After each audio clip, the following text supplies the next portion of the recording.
So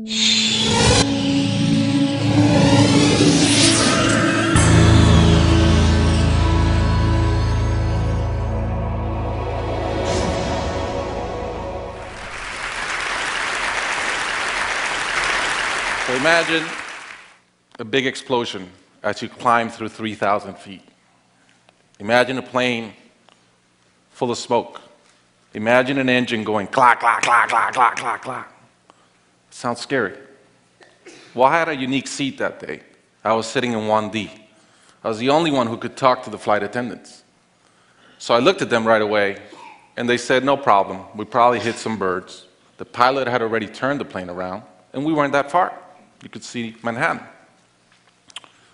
2 minutes later, 3 things happen at the same time.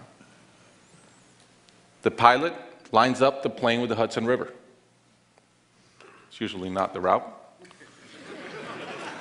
He turns off the engines. Now imagine being on a plane with no sound. And then he says 3 words, as unemotional 3 words as I've ever heard. He says, brace for impact. I didn't have to talk to the flight attendant anymore. I could see in her eyes, it was terror. Life was over.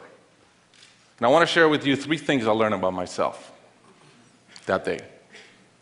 I learned that it all changes in an instant. We have this bucket list, we have these things we want to do in life, and I thought about all the people I wanted to reach out that I didn't, all the fences I wanted to mend, all the experiences I wanted to have and I never did. As I thought about that, later on I came up with a saying, which is, I collect bad wines. Because if the wine is ready and the person is there, I'm opening it. I no longer want to postpone anything in life. And that urgency, that purpose has really changed my life. The second thing I learned that day, and this is as we clear the George Washington Bridge, which was by not a lot, I thought about, wow, I really feel one real regret. I've lived a good life. In my own humanity and mistakes, I've tried to get better at everything I've tried.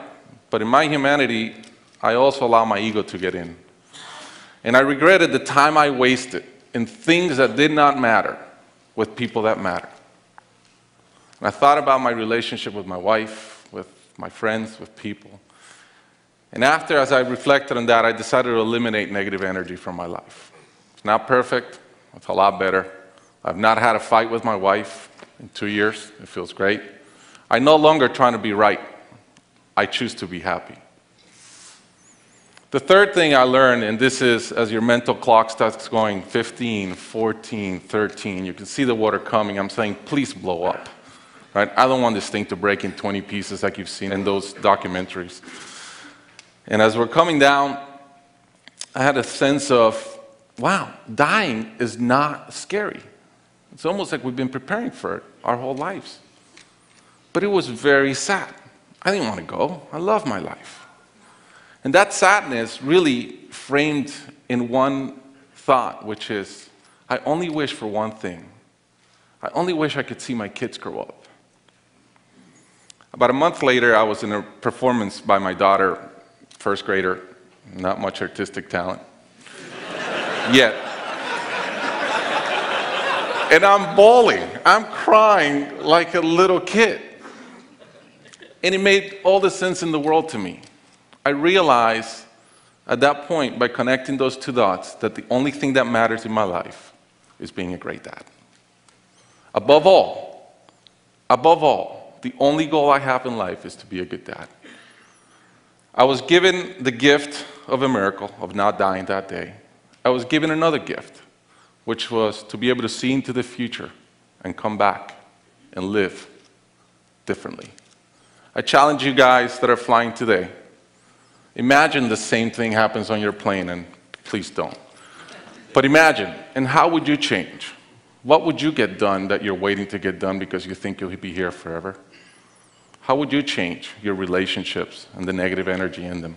And more than anything, are you being the best parent you can? Thank you.